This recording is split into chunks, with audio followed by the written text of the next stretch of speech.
Tu es jeune papa ou jeune maman et tu aimes bien faire le ménage comme moi. Et par-dessus, ton enfant, il a 12 mois qui te pose des questions sur le développement de son langage, s'il a un niveau dans la norme, s'il a un retard par rapport aux autres enfants. Eh bien, bienvenue dans cette émission, car aujourd'hui, je vais te proposer dans cette émission les différentes étapes où le niveau attendu, ce qui est attendu en compréhension et en expression pour un enfant de 12 mois, et bien évidemment, si tu es gentil, tu restes jusqu'à la fin. Je vais te proposer des stratégies qui vont te permettre d'aider ton enfant à développer mieux son langage. Je suis Dodi Bédaron, je suis orthophoniste de formation, docteur en sciences du langage, mais également créateur de la chaîne Les Mystères du langage et la chaîne Bégaiement de A à Z. Alors, qu'est-ce que votre enfant comprend à 12 mois? Il faut noter qu'avant de parler, l'enfant comprend un certain nombre de choses. Il faut être attentif surtout à la réaction au bruit. À 12 mois, l'enfant doit réagir au bruit de son environnement pour s'assurer que le système auditif fonctionne. Parce que sans l'audition, on ne peut pas parler. Il faut également être attentif au fait que l'enfant réagit à son prénom. Quand on l'appelle, soit il tourne la tête, soit il répond papa ou maman. À 12 mois, l'enfant réagit également au non, c'est-à-dire quand on lui dit non. Junior, touche pas à l'ordinateur de papa, non. Il comprend qu'on lui dit non, mais il accepte pas toujours. Il comprend également un certain nombre de consignes simples comme viens ici, où est papa, va chercher le biberon. Votre enfant à 12 mois reconnaît également un certain nombre d'objets familiers comme le biberon, le doudou ou la tétine, mais également il partage une attention conjointe. L'attention conjointe, c'est quoi? C'est que l'enfant, par exemple, quand vous lui montrez quelque chose, un objet, ou quand vous parlez d'un objet, il peut porter son attention sur l'objet. Il est particulièrement important de noter que la compréhension précède l'expression, c'est-à-dire que votre enfant doit être capable de comprendre les choses avant de pouvoir les exprimer. Il faut bien évidemment s'appuyer sur cette compréhension pour pouvoir développer l'expression. Abordons maintenant la partie expression. Qu'est-ce que votre enfant est capable d'exprimer à 12 mois? Chaque enfant avance à son rythme, mais il est important de noter qu'à 12 mois, l'enfant peut exprimer un certain nombre de choses. Alors, l'un des facteurs, l'un des éléments importants à noter, c'est le babillage. Le babillage, c'est quoi? C'est la répétition des syllabes da, da, da, ga, ga, ga, qui apparaît, qu'on appelle le babillage canonique, qui apparaît entre 7 et 8 mois, voire plus tôt chez certains enfants, qui est un élément important dans le développement du langage. Certaines études, par exemple, ont montré que un enfant ayant un bon babillage aura un bon niveau en langage oral, voire en langage écrit. Également, il faut noter que à 12 mois, l'enfant peut avoir jusqu'à 1 à 5 mots. Ce sont éventuellement des mots familiers, par exemple papa, maman, biberon ou autre chose, les objets de son environnement immédiat. Et en résumé, à 12 mois, on a forcément l'apparition du babillage, en tout cas la répétition des syllabes, les baba, les dada, les gaga, mais bien évidemment l'apparition du premier mot qui sont, comme je le disais, les mots de son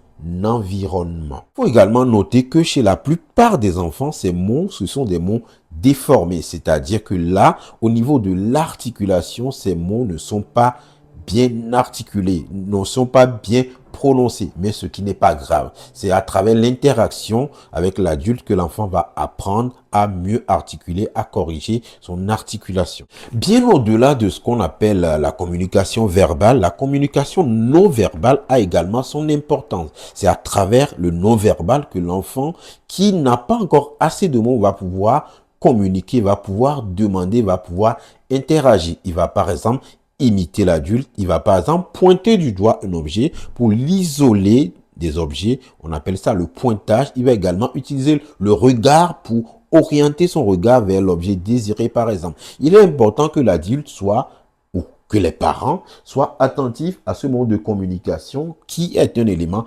précurseur du développement du langage oral. Alors, quand est-ce qu'il faut s'inquiéter? Il faut noter que tous les enfants ne parlent pas à 12 mois, bien évidemment.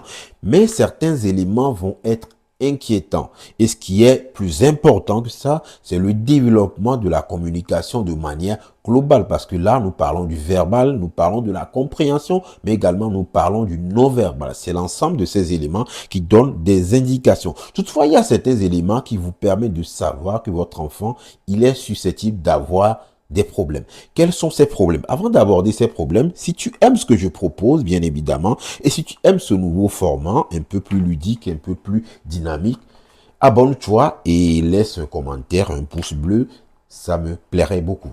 Moi, voici certains éléments qui peuvent vous inquiéter. Alors, ces éléments, la liste, bien sûr, n'est pas exhaustive, mais il est important de noter ces éléments. Par exemple, s'il y a 12 mois, votre enfant, il réagit pas au son de son environnement, il réagit pas à son prénom.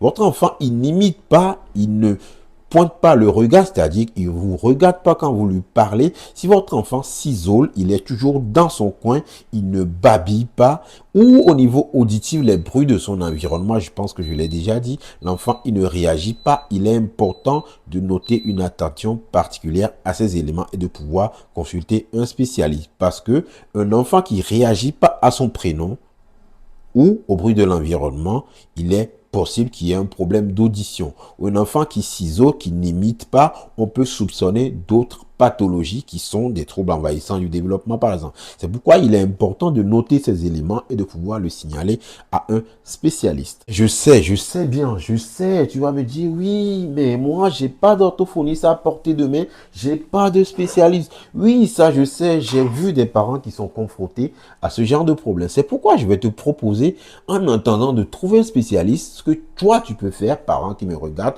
ou grands-parents même, ou papa, un nouveau papa qui aime bien faire le ménage, qui me regarde, je vais te proposer ici des choses que tu peux faire à la maison pour permettre à ton enfant de pouvoir développer son langage en attendant de pouvoir trouver un spécial. Alors, suis bien cette vidéo ou enregistre-la et partage-la si tu aimes ce que je propose. Alors, qu'est-ce que tu peux faire? La première chose que tu peux faire, number one, c'est de toujours parler à ton enfant, même s'il ne répond pas. Parce que pour certains parents, vu que l'enfant ne répond pas, il ne lui parle pas. Il faut toujours s'adresser à l'enfant dans un langage familier, dans un langage simple, accessible, avec des phrases courtes et de lui parler tout le temps.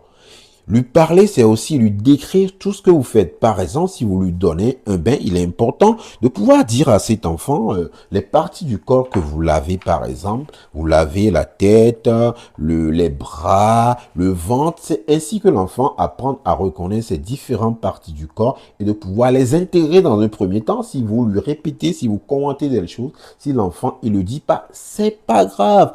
Laisse-le, il intègre ces mots et il va pouvoir le dire au moment venu. Pas tout. La deuxième chose qu'il est important de faire, c'est d'utiliser les gestes simples et de pointer les objets, par exemple, en les nommant. Pour un enfant qui ne parle pas, le visuel va être très important. C'est-à-dire pointer les objets en les regardant, ça lui permet d'isoler cet objet de tous les autres. Et aussi, utiliser les gestes comme au revoir, viens, ou d'autres gestes qui sont élémentaires. Là, on ne parle pas encore de la langue des signes, mais les gestes permettent d'apporter à l'auditif du visuel. Et pour un enfant, toutes les entrées contribuent au développement du langage. Donc, n'hésitez pas à utiliser les gestes, n'hésitez même pas à utiliser des dessins, des images pour exprimer ce que vous souhaitez exprimer à votre enfant. Cela va bien évidemment l'aider beaucoup.